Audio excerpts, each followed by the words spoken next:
dos tabletes aos tablets.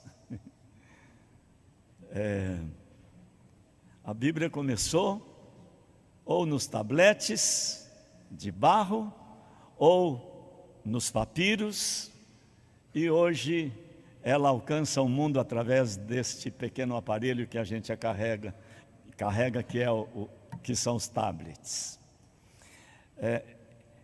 Esse episódio que acabamos de ler nas Escrituras Sagradas fala de um momento muito especial na vida do povo de Israel. Depois de 7 anos de cativeiro babilônico, retornam às suas terras e reconstroem os muros.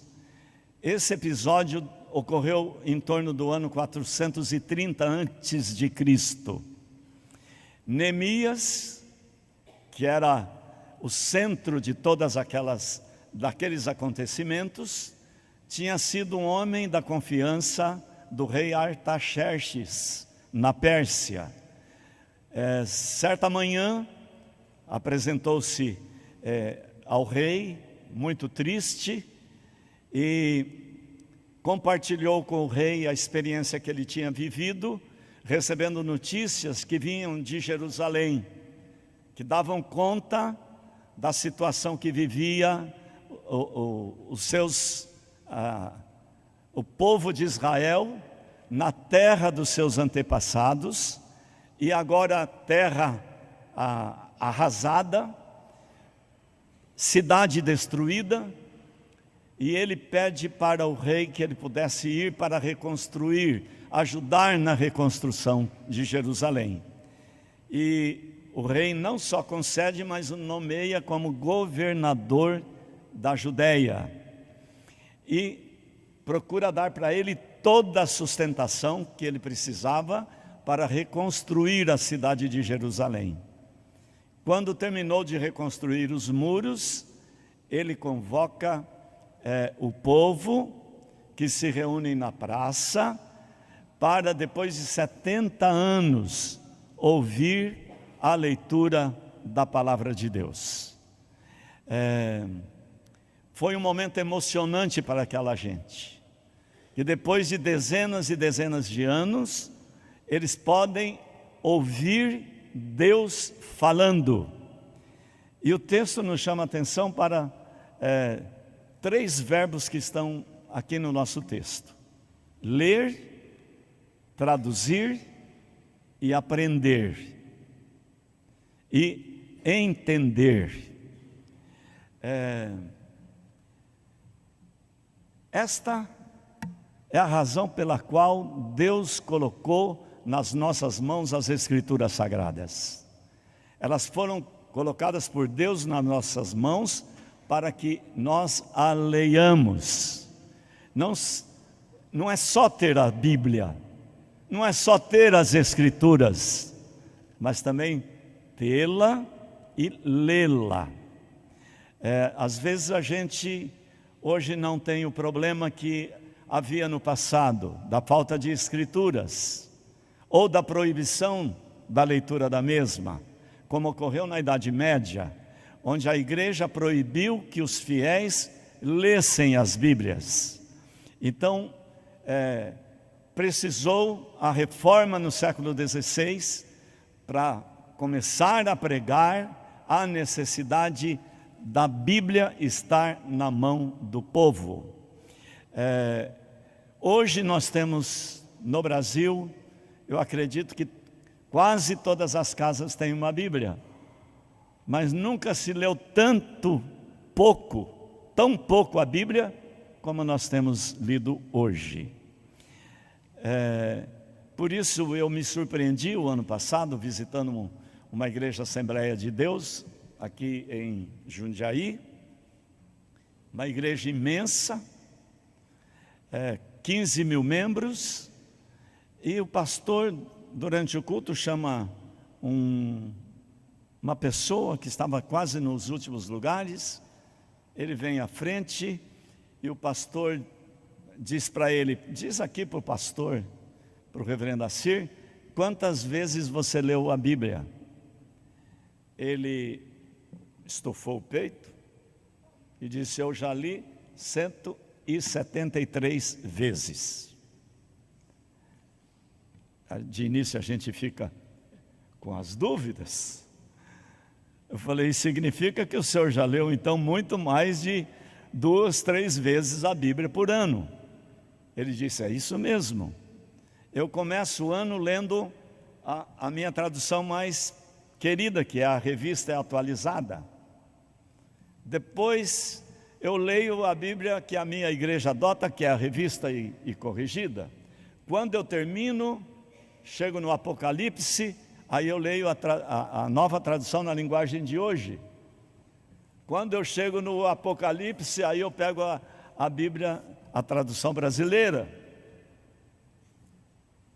E quando resta ainda tempo no ano, eu pego as Bíblias de estudo. Eu fiquei assombrado com tudo aquilo. Um homem simples, um pedreiro, e com essa paixão pelas Escrituras Sagradas. Foi o que aconteceu com uma menininha chamada Mary John, na Inglaterra, que no final do século XVIII, um dia na casa da sua professora, a professora abriu a Bíblia e disse para ela: Mary, eu queria que você lesse a Bíblia. E ela leu a Bíblia, aquilo foi tão forte no coração daquela menininha de 6 anos de idade, que ela colocou no seu coração o desejo de um dia ter a sua Bíblia. Ela começou a trabalhar. Todo o dinheiro que recebia, guardava. Até que 6 anos depois, com dinheiro que ela achava que era suficiente, ela viajou a pé dezenas de quilômetros até chegar a uma cidade onde disseram para ela que tinha uma Bíblia e que o pastor vendia uma Bíblia. Ela chegou, o pastor disse: eu não posso vender essa Bíblia, só tenho essa. Já ela está prometida para alguém. Mary Jones começou a chorar. E aquele pastor condoído disse: olha, como essa Bíblia está encomendada, e eu tenho outras em outras línguas, então leva esta para você. Mary Jones voltou para a sua cidade, para a sua casa, com aquele bem precioso, preciosíssimo para a vida dela. E deixou para trás um coração angustiado, que era o coração daquele pastor. Esse pastor juntou seus colegas da sua cidade e das cidades vizinhas e iniciou o movimento da criação da primeira sociedade bíblica no mundo, que é a Sociedade Bíblica Britânica e Estrangeira. Porque brotou no coração dele o desejo de tornar a Bíblia não só traduzida na sua própria língua, mas também acessível a todas as pessoas. Através dessa sociedade bíblica, em 1808, com a abertura dos portos brasileiros às nações amigas, chegaram aqui no Rio de Janeiro 12.000 Novos Testamentos, traduzido para o português, para que ele fosse distribuído para a população. Então Deus deu a palavra de Deus para ser lida, em primeiro lugar. Em segundo lugar, para ser traduzida. E isto nós devemos, esse ano comemoramos os 500 anos da Reforma Protestante, que isso estava no coração mesmo da Reforma, que passaram a entender os reformadores que só era possível uma reforma verdadeira da igreja a partir do momento que ela entendesse, que a igreja entendesse que as Escrituras Sagradas devem ser o centro de irradiação da própria igreja. E a partir daí a Bíblia começou a ser traduzida. E não só ser traduzida, mas passaram a ser patrimônio de muitas nações. Foi por causa da tradução da Bíblia nas línguas nacionais que o idioma de muitos países acabou sendo reestruturado. Isso aconteceu na Alemanha, com a Bíblia traduzida por Lutero, onde o idioma alemão tomou novas iniciativas e se reestruturou como língua nacional. Mesma coisa com a Bíblia do rei Tiago na Inglaterra, que tornou-se um compêndio também de fortalecimento da língua inglesa em todo o Reino Unido. A Bíblia hoje está traduzida em mais de 2.500 línguas no mundo. Mas ainda tem milhares de povos que não têm a sua língua, a Bíblia na sua língua. Muitos desses povos nem são línguas chamadas ágrafas, que não têm caracteres, e a Bíblia tem servido aqui no Brasil e em muitos países do mundo para grafar essas línguas. Várias línguas indígenas do Brasil que não tinha a grafia, hoje tem por causa da Bíblia. A Sociedade Bíblica no Brasil tem se preocupado em produzir esse material para essas línguas. A coisa mais difícil do mundo é traduzir para as línguas indígenas, primeiro por causa da não grafia, por serem línguas ágrafas. Segundo, porque é muito difícil no universo da realidade indígena buscar os vocábulos corretos que estão em aramaico, em hebraico ou no grego. Então, é motivo de nossa preocupação e de nossas orações para que isso aconteça e que a Bíblia torne-se verdadeiramente o livro mais acessível ainda do que ele já é. Na década de 1990, no início da década, a Sociedade Bíblica do Brasil atingiu uma marca histórica de 1 milhão de Bíblias distribuídas. Mas com isso arrumou um problema, porque não havia gráficas no Brasil que produzisse suficientemente para atender internamente a distribuição de escrituras. Foi quando o sonho de um dos nossos diretores aconteceu e nós passamos a ter a nossa gráfica da Bíblia no Brasil, que esse ano está fazendo 21 anos. Nesses 21 anos, a gráfica da Bíblia no Brasil já produziu 160 milhões de Bíblias, que foram distribuídas aqui no território nacional e também para mais de 100 países no mundo. Essa gráfica e essa sociedade bíblica que pertence a você, produz diariamente 35 mil Bíblias. Saem da nossa gráfica 35 mil Bíblias diariamente. E ainda é insuficiente. Então a Bíblia, ela está colocada em tantas línguas, mas ainda tem muita gente que não consegue lê-la, mesmo na sua língua, e entendê-la. Por isso há um esforço muito grande de colocar a Bíblia, além da nossa língua, colocar também as Bíblias de estudo, para que elas sejam colocadas realmente como centro de vida da própria nação, não só da igreja, da própria nação. Quando a Bíblia falta, eu falei para o reverendo Valdinei que eu recebo o boletim aqui de vocês toda semana. E no dia 14 de dezembro de 2014, reverendo Valdinei, na sua pastoral, escreveu nenhuma Bíblia.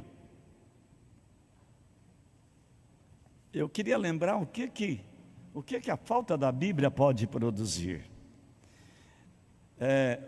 Um jovem pastor tornou-se famoso nos Estados Unidos na década de 50, isso está escrito no boletim, não estou sendo muito criativo. Esse pastor começou a reunir multidões e multidões, e com apoio inclusive das maiores autoridades políticas do país. Mas ele só tornou-se conhecido no mundo todo num episódio que aconteceu em 1978, e o mundo inteiro se alarmou diante dessa notícia, do maior suicídio coletivo do mundo. E esse moço teve o seu nome estampado nas manchetes, Jim Jones. Lá morreram mais de 900 pessoas, quase 300 crianças, 12 bebês. E quando a polícia vieram os guardas, fizeram uma varredura no acampamento, e logo depois foram entrevistados, e para uma grande emissora dos Estados Unidos, esse policial que chefiava todo e comandava toda aquela vigilância, aquela varredura, ele disse: não encontramos uma Bíblia sequer no acampamento. O reverendo Valdinei conclui dizendo que uma sociedade torna-se mais violenta, uma sociedade torna-se menos humana quando ela não tem acesso às Escrituras Sagradas. Que nós possamos, irmãos e irmãs, neste segundo domingo de dezembro, que também é o segundo domingo de Advento. O Advento nos chama a reflexão. A reflexão de como nós vamos receber o menino nascido em Belém. E o Advento nos lembra da importância de trazer o Natal para o significado bíblico do Natal. Que nós possamos, nesse tempo de reflexão, refletir sobre qual tem sido o meu papel, o nosso papel como igreja, não só na produção, mas também na distribuição das Escrituras Sagradas, aqui e fora do nosso país. Que Deus nos abençoe. Baixa a sua cabeça agora, irmãos.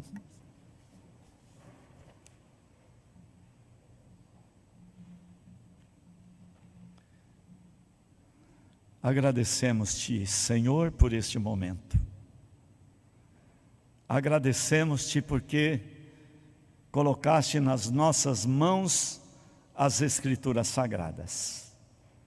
Agradecemos-te, ó Pai, pelos biblistas que trabalham nas línguas originais das Escrituras Sagradas e produzem os textos, ó Pai, para serem lidos, compreendidos nas próprias línguas originais. Damos-te graças, ó Pai, por esses cientistas da palavra, da letra, da língua, que eles continuem sendo iluminados por Ti, Senhor, para fazerem boas traduções e trazerem até nós bons textos da Tua palavra.